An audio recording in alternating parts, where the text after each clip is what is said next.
Assalamualaikum warahmatullahi wabarakatuh.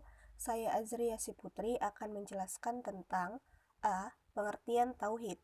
Tauhid adalah inti ajaran Islam, bahkan juga inti ajaran semua agama samawi. Para nabi dan rasul silih berganti diutus Allah ke muka bumi, sesungguhnya bertugas untuk menyampaikan paham tauhid ini. Pengertian tauhid dalam bahasa Arab merupakan masdar, kata suatu benda dari kata kerja, berasal dari kata wahada, yang dimaksud wahada syai'a berarti menjadikan suatu itu menjadi satu. Sedangkan menurut ilmu syariat mempunyai arti mengesahkan terhadap Allah dalam suatu hal yang merupakan kekhususan baginya, yaitu yang berupa rububiyah, uluhiyah, dan asma wa sifat. Selanjutnya, B. Prinsip-prinsip dasar ekonomi Islam. Ekonomi Islam adalah ekonomi yang berdasarkan ketuhanan. Sistem ini bertitik tolak dari Allah, bertujuan akhir kepada Allah, dan menggunakan sarana yang tidak lepas dari syariat Allah.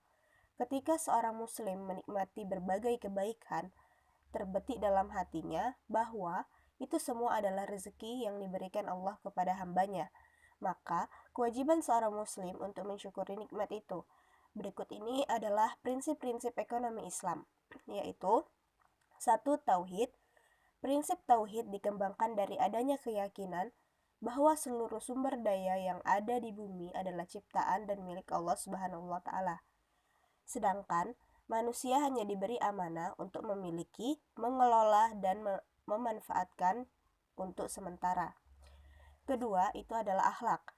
Prinsip akhlak merupakan bentuk dari pengamalan sifat-sifat utama yang dimiliki oleh Nabi dan Rasul-Nya, yang juga dilakukan dalam seluruh kegiatan ekonomi, yaitu siddiq atau jujur, tablik atau menyampaikan kebenaran, amanah dapat dipercaya, dan fatonah intelek yang dipopulerkan sebagai istilah staff.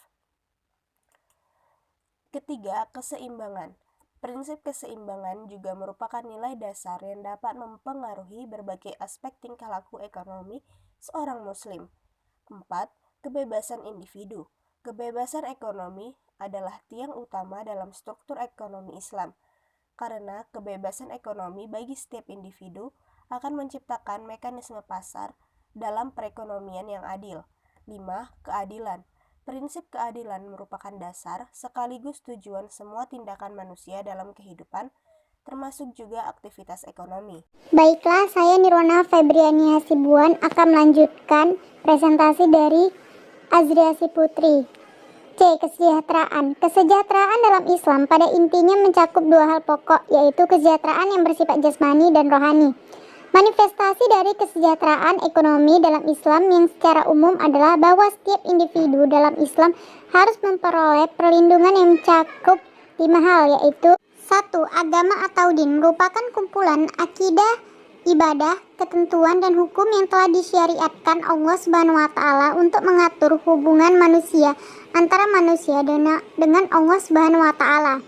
2. Jiwa atau al-nafs. Islam mengatur eksistensi jiwa dengan menciptakan lembaga pernikahan untuk mendapatkan keturunan. 3. Akal atau al-aql. Melindungi akal dengan larangan mengkonsumsi narkoba atau segala hal yang memabukkan dan memberikan sanksi bagi yang mengkonsumsinya. 4. Keturunan atau nas. Merupa saksi bagi pelaku zina dan orang-orang yang menuduh zina. 5. Harta atau mal. Mengatur bagaimana memperoleh kekayaan dan mengusahakannya seperti kewajiban mendapatkan rezeki dan anjuran bermuamalat berniaga. Sedangkan indikator kesejahteraan yang secara khusus yaitu kesejahteraan dalam pembangunan sosial ekonomi tidak dapat didefinisikan hanya berdasarkan konsep materialis dan hedonis, tetapi juga memasukkan tujuan-tujuan kemanusiaan dan kerohanian. Tujuan-tujuan tersebut tidak hanya mencakup masalah kesejahteraan ekonomi, melainkan juga mencakup permasalahan persaudaraan manusia dan keadilan sosial ekonomi, kesucian, kehidupan, kehormatan individu, kehormatan harta, kedamaian jiwa, dan kebahagiaan, serta keharmonisan kehidupan keluarga dan masyarakat.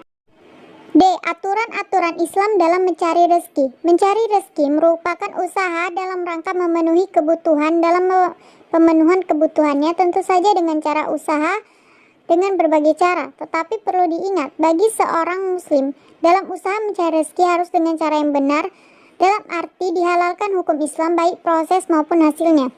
Bekerja dan berusaha dalam kehidupan duniawi merupakan bagian penting dari kehidupan seseorang.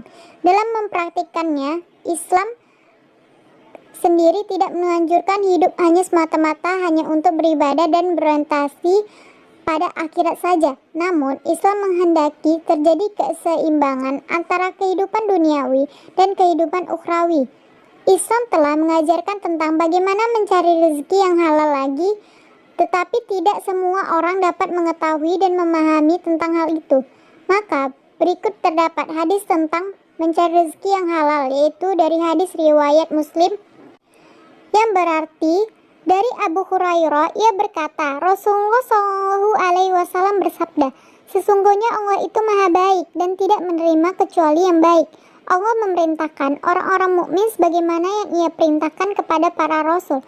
Maka Allah berfirman, wahai sekalian rasul, makanlah dari yang baik dan beramallah yang baik. Dia juga berfirman, hai orang-orang beriman, makanlah dari segala yang baik yang telah direzekikan kepadamu. Kemudian ia menyebutkan seorang laki-laki yang melakukan perjalanan jauh, yang kusut rambutnya lagi berdebu mukanya, sambil mengadahkan tangannya ke langit. Ia berdoa, hai Tuhanmu, hai Tuhanku, padahal makanannya haramnya, dan mulutnya disuapi dengan yang haram, maka bagaimanakah akan dikabulkan doanya? Baiklah, itu saja presentasi dari kami. Apabila ada kesalahan kata, kami mohon maaf. Wassalamualaikum warahmatullahi wabarakatuh.